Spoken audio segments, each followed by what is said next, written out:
আসসালামু আলাইকুম। আশা করি সবাই ভালো আছেন। সো বন্ধুগণ, আজকে আপনাদের মাঝে বেশ কয়েকটি বিষয় নিয়ে আলোচনা করতে চলেছি। অবশ্যই আমাদের মেগাস্টার শাকিব খানকে নিয়েই। সো চলুন শুরু করা যাক বেশ কয়েকটি আলোচনা। প্রথমটি হচ্ছে, যেটি বলতে চাই, যে আমাদের বাংলাদেশ প্রিমিয়ার লিগ, যেটি বিপিএল, সেই আসছে মৌসুমে। এবার আমাদের মেগাস্টার শাকিব খান তা এবং তার কোম্পানি এই একটি দল কিনতে চলেছেন, যেটি কনফার্ম করেছেন আমাদের বিসিবি থেকে, বাংলাদেশ ক্রিকেট বোর্ড। এখান থেকে এই নিউজটি এসেছে।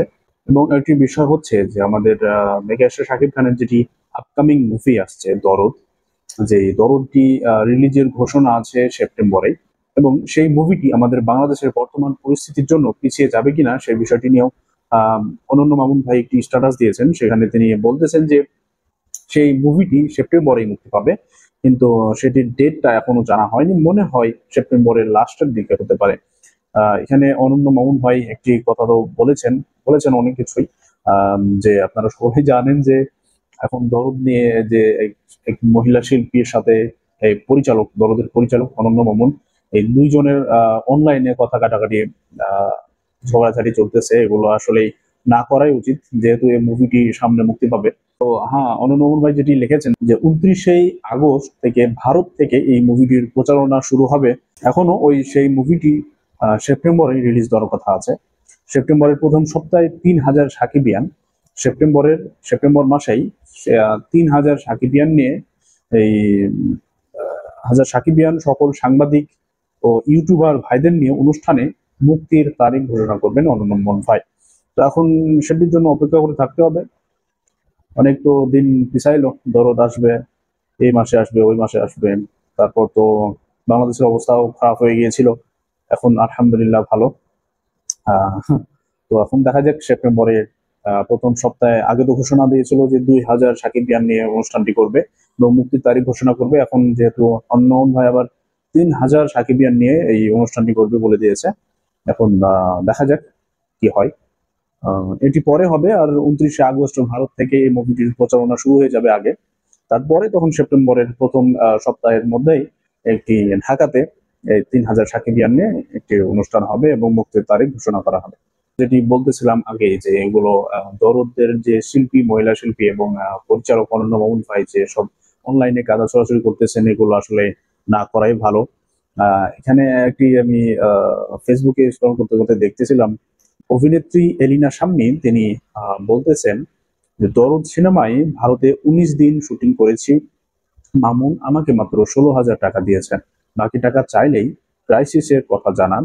রেডিও সিনেমাতেও আমাকে কোনো পারিশ্রমিক দেননি। আচ্ছা, রেডিও, আচ্ছা, এর আগেও তাহলে মনে হয় রেডিও নামে একটি মুভি করেছিল তারা, যেখানে তাকে পারিশ্রমিক দেওয়া হয়নি।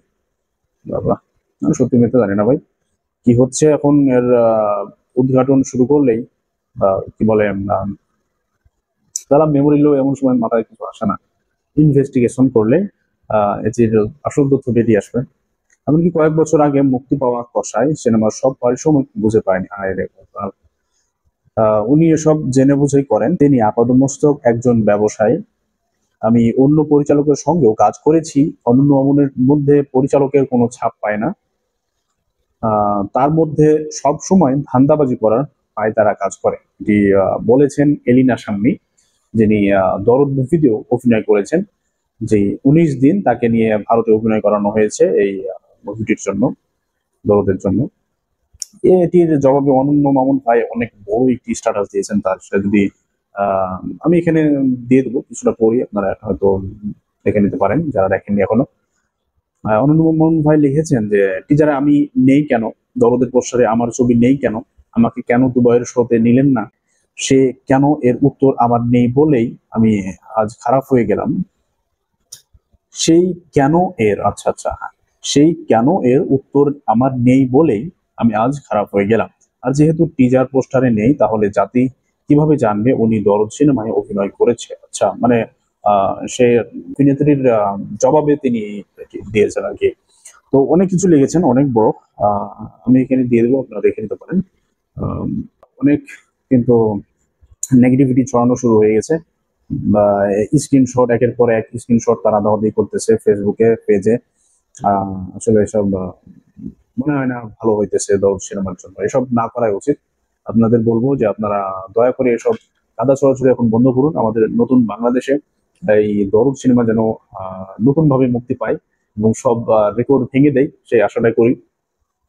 তো আশা করি আপনারা সবাই ভালোভাবে থাকবেন, ভালোভাবে সিনেমার প্রচার করবেন, ভালোভাবে সিনেমার সঙ্গে থাকবেন, সিনেমা দেখবেন এবং বাংলাদেশকে সিনেমার মাধ্যমে বিশ্বের দরবারে সুন্দর করে তুলে ধরবেন। যে বাংলাদেশও পারে সেরকম আন্তর্জাতিক মানের সিনেমা বানাতে। সো বাস এটাই। তো ভালো থাকুন, সুস্থ থাকুন, পরিবেশ দেখা হবে ইনশাল্লাহ। সে পর্যন্ত সালাম আলাইকুম, আল্লাহ হাফেজ।